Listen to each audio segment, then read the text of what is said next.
എല്ലാ പ്രിയപ്പെട്ടവർക്കും നമസ്കാരം. ഇന്ന് രാവിലെ ഫേസ്ബുക്കിൽ ഒരു വീഡിയോ കണ്ടു.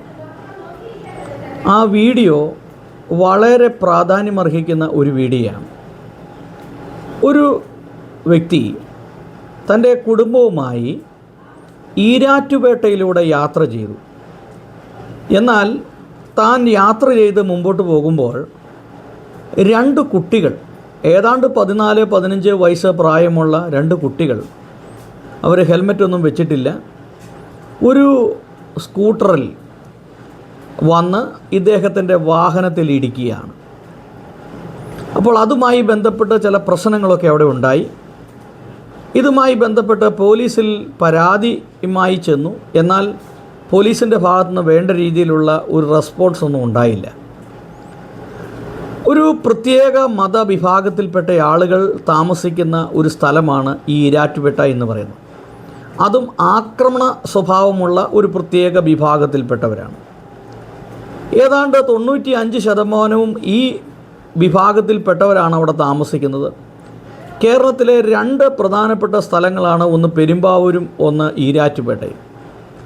ഈ രണ്ട് പ്രദേശങ്ങളിലും ആക്രമണ സ്വഭാവമുള്ള ഒരു പ്രത്യേക മതവിഭാഗത്തിൽപ്പെട്ടവരാണ് താമസിക്കുന്നത്. അതുകൊണ്ട് തന്നെ മറ്റുള്ള മതസ്ഥർക്ക് ഇതിലെ യാത്ര ചെയ്യുവാനോ ഒക്കെ വലിയ ബുദ്ധിമുട്ടാണ്. ഈരാറ്റുപേട്ടയിലൂടെ ഞാൻ ചില ദിവസങ്ങളിൽ സഞ്ചരിച്ചിട്ടുണ്ട്. ഒരു നിശ്ചിത സമയം കഴിഞ്ഞാൽ ഈരാറ്റുപേട്ടയിൽ ഞാൻ കണ്ടതാണ്, ചെറുപ്പക്കാർ ബൈക്ക് റേസ് ചെയ്ത് രാത്രിയിൽ ഓടിച്ചു പോകുന്നു, ഭയങ്കര ഒച്ചയും ബഹളവും ഉണ്ടാക്കുന്നു. വളരെ ഭീകരമായ ഒരു അന്തരീക്ഷമാണ് ഈ ഈരാറ്റുപേട്ടയുമായി ബന്ധപ്പെട്ട് എനിക്ക് കാണാൻ കഴിഞ്ഞത്. ഇവിടുത്തെ പോലീസൊന്നും വളരെ ക്രിയാത്മകമായി പ്രവർത്തിക്കുന്നില്ല എന്നുള്ളൊരു യാഥാർത്ഥ്യവും നമുക്ക് മനസ്സിലാവുന്നുണ്ട്. എന്നാൽ ഈ ചെറുപ്പക്കാരൻ്റെ വീഡിയോ നിങ്ങളൊന്ന് കേൾക്കൂ. ഇത് മനസ്സിലാക്കണം. ഈ വിഭാഗത്തിൽപ്പെട്ട ആളുകൾ ഇവിടെ ഇങ്ങനെ പെറ്റുപെരുകിയാൽ അന്യ മതസ്ഥിൽപ്പെട്ട ആളുകൾ എങ്ങനെ ഇവിടെ ജീവിക്കും എന്നുള്ളത് ഒരു വലിയ ക്വസ്റ്റ്യൻ മാർക്കാണ്. നിങ്ങൾ ഈ വീഡിയോ ഒന്ന് കണ്ടു നോക്കും. ഇപ്പം നിലവിൽ വാഗമണ്ണിൽ നിന്ന് കോട്ടയത്തേക്ക് വരുന്ന വഴി, ഞാൻ കോട്ടയത്താണ് താമസിക്കുന്നത്, ഈരാറ്റുപേട്ട എന്ന സ്ഥലത്ത് വെച്ചാണ്. ഈരാറ്റുപേട്ട സ്ഥലത്ത് വെച്ച് എൻ്റെ വൈഫാണ് വണ്ടി ഓടിച്ചത്. ഈ വണ്ടിയാണ് ഓടിച്ചിരുന്നത്. ഈ വണ്ടിയുടെ ബാക്കിൽ വന്ന് മറ്റൊരു വണ്ടി ഇടിക്കുകയുണ്ടായി. ഇടിക്കാനുള്ള കാറെന്ന് വെച്ചാൽ ഒരു കൊച്ചു പിള്ളേർ, ഒരു 14-15 വയസ്സുള്ള രണ്ട് പിള്ളേർ ഒരു ആക്റ്റീവായി ഹെൽമെറ്റ് വെക്കാതെ യാതൊരു സുരക്ഷയില്ലാതെ വണ്ടി ചവിട്ടി നിർത്തി വെട്ടിത്തിരിച്ചു. അവരെ ഇടിപ്പിക്കാതിരിക്കാൻ വേണ്ടി സഡൻ ബ്രേക്ക് ചെയ്തുകൊണ്ട് നടന്നു.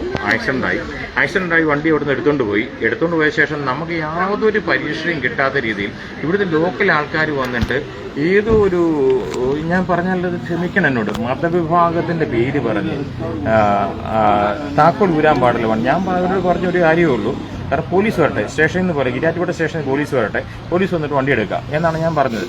പക്ഷെങ്കിൽ അവരതൊന്നുമല്ല ശ്രദ്ധിക്കുന്നത്. അവരെ സംബന്ധിച്ച് നോക്കിയാൽ നീ ആരാടാ എൻ്റെ ഫോട്ടോ എടുക്കുക, നീ ആരാ വീഡിയോ എടുക്കുക, ആ ഒരു ആർജവും തൻ്റെ ഇടവും. കാരണം നമുക്ക് പരീക്ഷ എന്ന് പറഞ്ഞാൽ പോലീസിൽ മാത്രമേ ഉള്ളൂ. ഈ പോലീസ് വരണ്ടേ? നമ്മൾ ഈ പിള്ളേർ ഓടിച്ചുകൊണ്ട് പോയ വണ്ടി ഉണ്ടെങ്കിൽ മാത്രമേ, എൻ്റെ വണ്ടിയുടെ ഫ്രണ്ടിലും ബാക്കിലും റെക്കോർഡിംഗ് ക്യാമറ ഉണ്ട്, അത് തെളിവായിട്ട് നാളെ കൊടുക്കുകയാണെങ്കിൽ എന്ത് മാർഗം എന്ന് വെച്ചാൽ ഈ തെളിവ് ഇതേ ഉള്ളൂ. കാരണം എനിക്കൊരു നുണ പറയാൻ പറ്റില്ല. കാരണം അത് തെളിയിക്കണമെങ്കിൽ കുഞ്ഞുങ്ങളോട് നിൽക്കണം. അപ്പോൾ അവരുടെ വണ്ടിയുടെ താക്കോൽ ഞാൻ ഊരി വെച്ചെന്നുള്ള കാര്യം ശരിയാണ്. എന്നെ തല്ലിയില്ലെന്നല്ലാതെ ബാക്കി എല്ലാ കാര്യവും മോശമായിട്ട് ബിഹേവ് ചെയ്ത് വളരെ നമുക്ക് സഹിക്കാൻ പറ്റാത്ത മോശം വാക്കുകൾ പറഞ്ഞു. അതുപോലെ നമ്മൾ ഇറിറ്റേറ്റ് ചെയ്യുന്നില്ല. അത് കഴിഞ്ഞിട്ട് നമ്മൾ ഈ വന്ന് മാറാൻ നോക്കുമ്പോൾ തന്നെ ഈ പിള്ളേരെ അവർ സേഫ് ആക്കാൻ വേണ്ടിയിട്ട് ഈ വണ്ടി പിടിക്കുന്നു. ഈ പിള്ളേരുടെ കാര്യങ്ങളെല്ലാം സേഫ് ആക്കാൻ വേണ്ടിയിട്ട് അവരുടെ കാര്യങ്ങൾ മാത്രം, അതായത് ഒരു തെറ്റ് കണ്ടു കഴിഞ്ഞാൽ എൻ്റെ ഭാഗത്ത് തെറ്റെങ്കിലും എൻ്റെ തെറ്റ് പറഞ്ഞു തരണം. ആ പിള്ളേരെ തെറ്റാണ്, പിള്ളേരെ തെറ്റ് അത് ചോദിക്കാൻ പിള്ളേരെ ഒഴിവാക്കാൻ ശ്രമിക്കുകയാണ്. പിള്ളേരെ അവർ ഒഴിവാക്കി വിട്ടു. പോലീസ് വരുന്നതിന് വേണ്ടി പിള്ളേരെ ഒഴിവാക്കിട്ടു. പിന്നെ പോലീസ് സ്റ്റേഷൻ വിളിച്ചപ്പോഴാണെങ്കിലും ഈ തദൈവ എന്ന് പറഞ്ഞ പോലെയാണ്, ഇവിടെ ഇങ്ങനെയൊക്കെയാണ്, ഇവിടെ ഈ രീതിയിലൊക്കെ ഉള്ളൂ, ട്രീറ്റ് ഉള്ളൂ എന്നുള്ള രീതിയിലുള്ള പോലീസിന്. അപ്പോൾ ഞങ്ങൾ നിൽക്കുന്നത് ഈരാറ്റുപേട്ട സ്റ്റേഷൻ്റെ വാതിക്കലാണ്.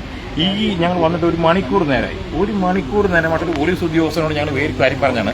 അവരെങ്ങനെ തർക്കപരിഹാരം നടത്താനാണെങ്കിൽ ഇടിക്കുന്നതിന് മുമ്പുള്ളവൻ്റെ അവർ വന്നിട്ടില്ല. ബാക്കിൽ ഇടിച്ച വണ്ടിക്കാരനുണ്ട്, അദ്ദേഹത്തോട് ക്ലൈം ചെയ്യാനേ പറ്റുള്ളൂ. അദ്ദേഹം അറിഞ്ഞുകൊണ്ടല്ലോ നമ്മൾ ഇടിപ്പിച്ചേക്കുന്നത്. അദ്ദേഹം ഒരു പാവത്താനാണ്, അദ്ദേഹത്തിന് ഒരു ഡിസ്റ്റൻസിലേ ഇത് ഇടിക്കാൻ പറ്റുള്ളൂ. കാരണം 20-25 കിലോമീറ്ററിനകത്ത് സ്പീഡിനകത്ത് വരുന്ന വണ്ടി സ്വാഭാവികമായിട്ടും സഡൻ ബ്രേക്ക് ചെയ്താൽ മറ്റേ വണ്ടി ഇടിച്ചു പോകും. നമ്മുടെ നാട്ടിലെ അവസ്ഥയാണ്, നമുക്കിതറിയാം. കാരണം വണ്ടി ഇടിപ്പിച്ചവനല്ലേ ഞാൻ കുറ്റം പറഞ്ഞത്.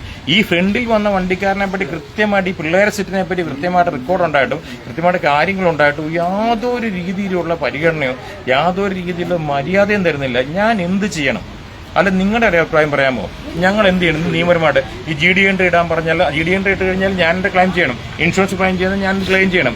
ഇങ്ങനത്തെ ചൂവില്ലാത്ത ഈ പിള്ളേർ വന്നിട്ട് നാളെ ഇത് ആവർത്തിച്ച് കഴിഞ്ഞാൽ അവന്മാർ കാണിച്ച് ചൂവിലാഴിയെ പറ്റിയുള്ള വീഡിയോ ഞാൻ വേറെ ഇട്ട് തരാം. ഫേസ്ബുക്കിൽ ഇപ്പോൾ ഇടാൻ ലൈവ് ഇടാൻ പറ്റത്തില്ലാത്തതുകൊണ്ട് വിട്ടു തരാം. കാരണം അതിൻ്റെ ഫ്രണ്ടും ബാക്കും ക്യാമറ ഉണ്ട്. ആ പിള്ളേർ വന്നതും ഇടിക്കുന്നതും പിള്ളേർ വന്ന് നിൽക്കുന്നതും പിള്ളേർ പോകുന്നതും പിള്ളേരിന് ശേഷം വന്നതും ഇവരെന്നോട് മോശമായിട്ട് ബിഹേവ് ചെയ്യുന്നതെല്ലാം വീഡിയോ എൻ്റെ ഉണ്ട്. കാരണം ഇതൊക്കെ ന്യായീകരിക്കപ്പെടുന്നതാണോ? ഇത് നമ്മുടെ കേരളം തന്നെയാണോ? നമ്മൾ കേരളം ഇത് എങ്ങോട്ടാണ് പോകുന്നത് ചോദിക്കുന്ന മാർഗമുണ്ട്.